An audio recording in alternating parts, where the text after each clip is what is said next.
yellowy camouflaged aircraft and the markings of Major Eric Gerwitz, Group and Commander of 3JG-53 at Quatafilia, Egypt in July 1942. Of course, widely used right the way across through the North African campaign.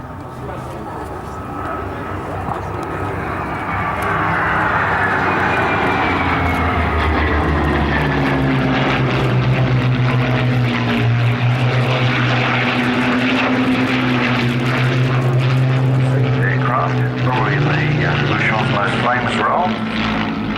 He'll attend the Battle of Britain.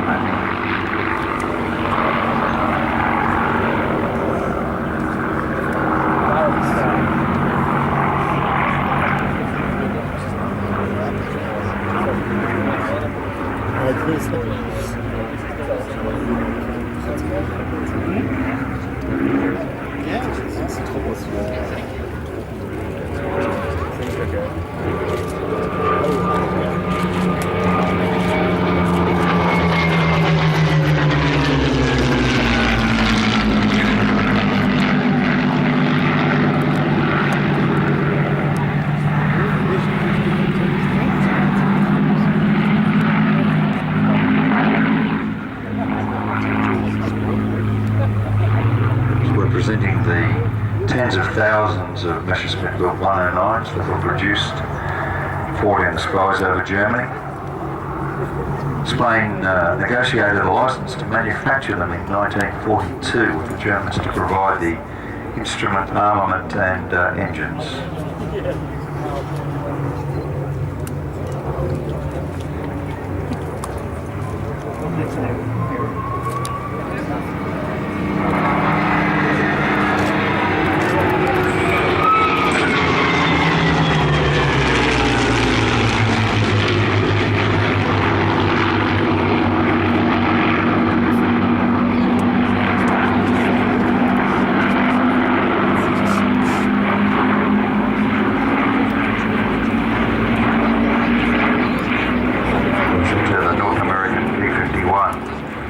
Was flown in October 1940 as an answer by North American to a request for Normandy.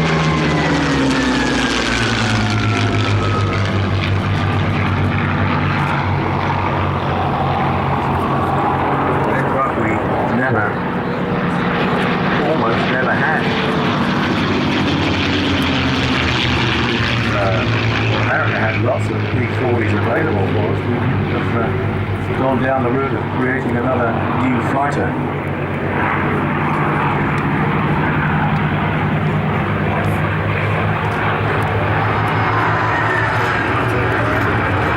It was down to Dutch Kindelberger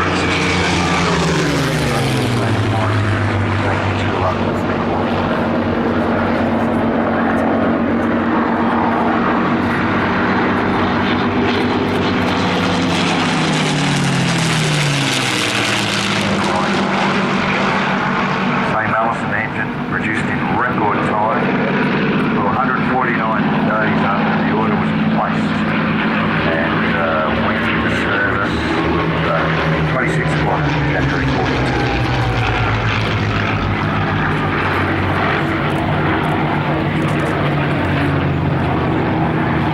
When the RAF got hold of it, of course, it wasn't that great a success, was it? Because they were expecting something as a high altitude fighter to combat the 109 menace.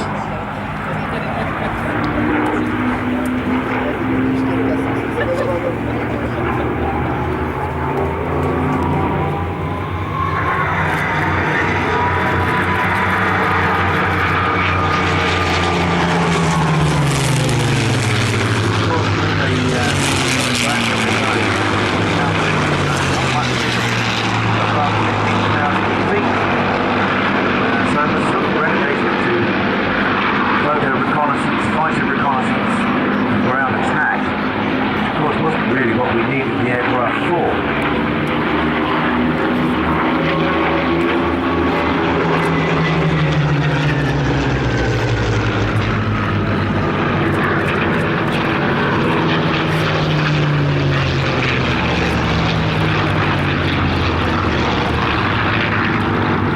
to a test engineer called Ronnie Harker at Rolls-Royce, who flew the aircraft and decided that it would be a good experiment to put in a Merlin into this P-51 and see what happens.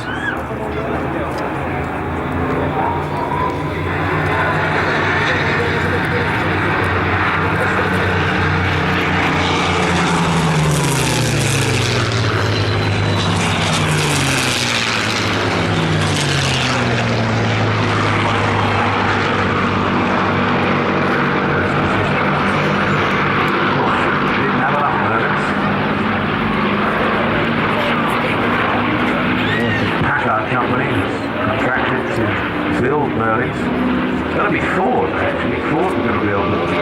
And Henry Ford said that he wouldn't build anything for a foreign nation.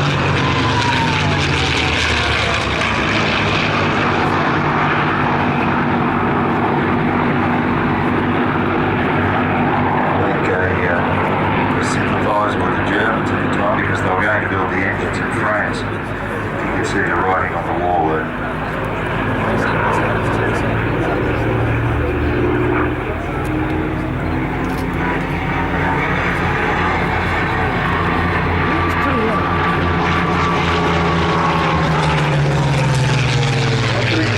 Stories about the P-51. It was the first aircraft that actually had a cockpit designed for a pilot, opposed to just where things went. Design it. Ergonomically designed so that pilots could reach up and look up in the right direction. And that was a raceback first. The bubble canopy D model used widely in Europe, but also in the Pacific.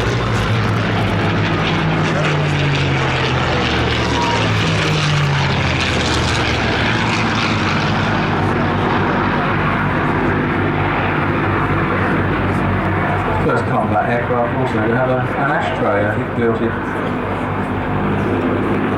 The 506 fighter group operating out of Iwo Jima on the VLR missions, a very long range one, some up to 8.5 hours.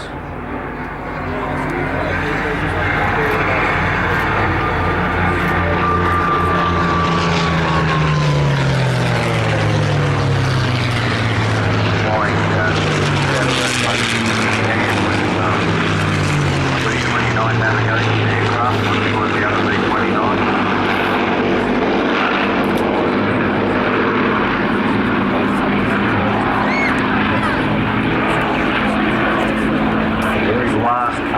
World War II was not confirmed until the 1960s. A guy called Abner Ost from the 506 group.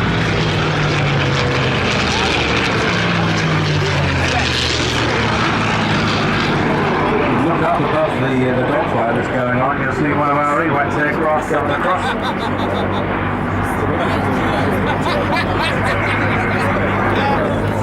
Part of the show, but it's always nice to see something like that.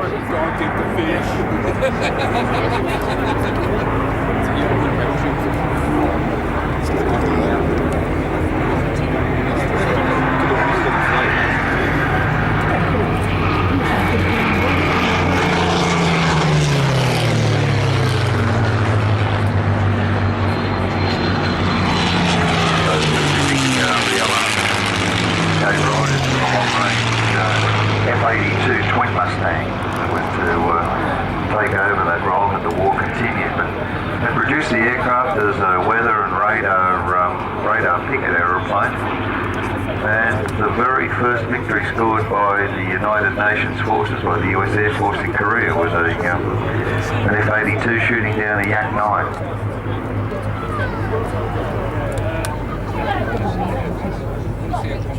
Lightweight versions, the XP-51F and G are only prototypes. They produced a lightweight P-51H. That was too late to see service, unfortunately. Of course, after that, used by many Latin American air forces, used by the Israelis in the war in 1948. Again. Soccer War, 1969. The Dominican Air Force retired its last Mustangs in 1984.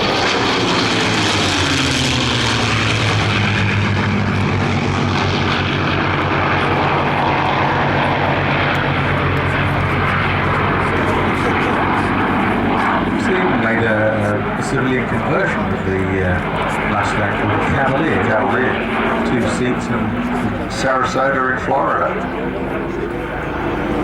Because I don't shoot again, it's too pretty. Very proud to say that of the 16,700 odd Mustangs that were built, Australia was the only other country to manufacture them, and the Commonwealth Aircraft Corporation of Fisherman's Bend.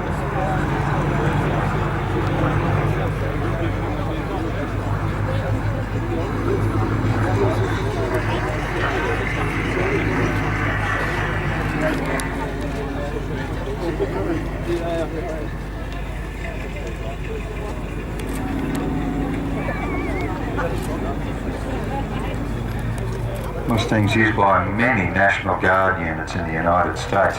It was basically a line drawn with the Mississippi. One side of the Mississippi, the majority of the units operated the Mustang, and on the other side, the majority were operating P-47s.